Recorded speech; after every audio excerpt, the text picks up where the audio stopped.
but he also acts in ways that are abhorrent towards his daughters. One commentary put it this way. It says it's a shocking, cowardly, and inexcusable act. And I want you to point out to you that there's actually a bit of a theme of this in our Old Testament, and the ancient readers themselves saw this as abhorrent, okay? When we interpret Old Testament narrative, oftentimes it will tell these stories like this without explicit commentary. Sometimes later on in the narrative, you find correction to it. Sometimes later on in the law, all right, there's laws that are made that have obvious connections to heirs the patriarchs made, right? There's a law in the Bible that says don't marry sisters. Jacob married sisters, right? Like there's a connection there, but you don't find that commentary in the story itself. You have to use the clear parts of the Bible to interpret the unclear parts of the Bible when you read narrative, okay? The Bible, God expects us to use this.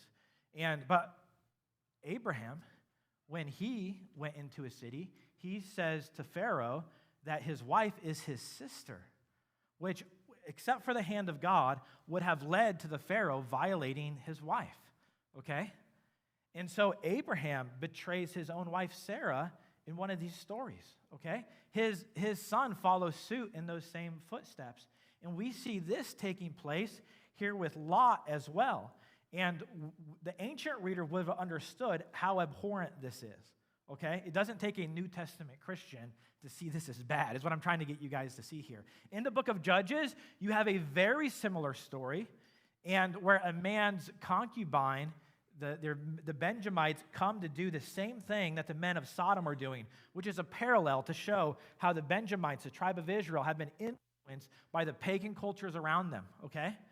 And the woman ends up dying. She is so violently abused, and it leads to civil war in the nation of Israel. But what I want you to see is it leads to civil war in the nation of Israel. The surrounding tribes understood how abhorrent what the men of Benjamin did to this woman, okay? So even back then, what I want you to see is they understood how abhorrent this is. The Bible is not encouraging this in any fashion or any way.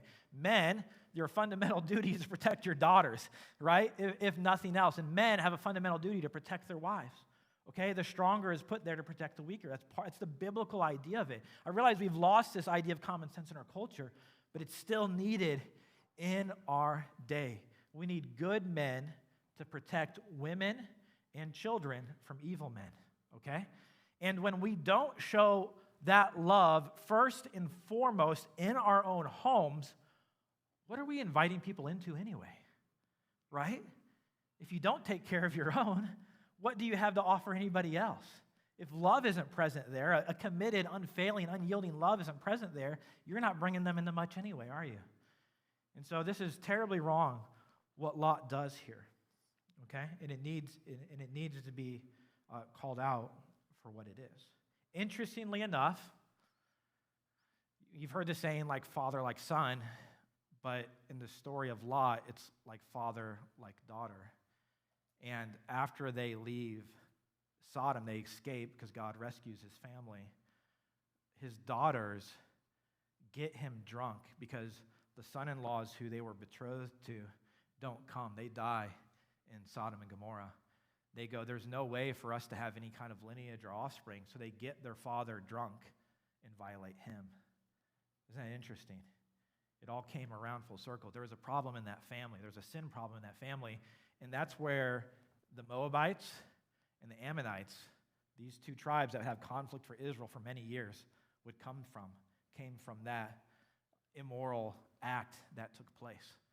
But even in the midst of that, God had a redemptive purpose. And this is the story of the whole Bible.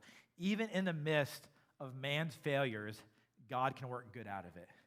And who would come out of Moab? Ruth would come out of Moab. And who is Ruth the great-grandmother of? King David. And who is in the line of King David? The Messiah himself.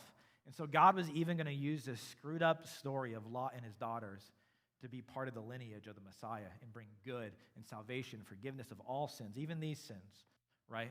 Whoever would call upon the name of the Lord. And so there's a powerful redemptive note, ultimately, that God always is going to win. God can undo evil with good, ultimately, even as we look at some of these stories here.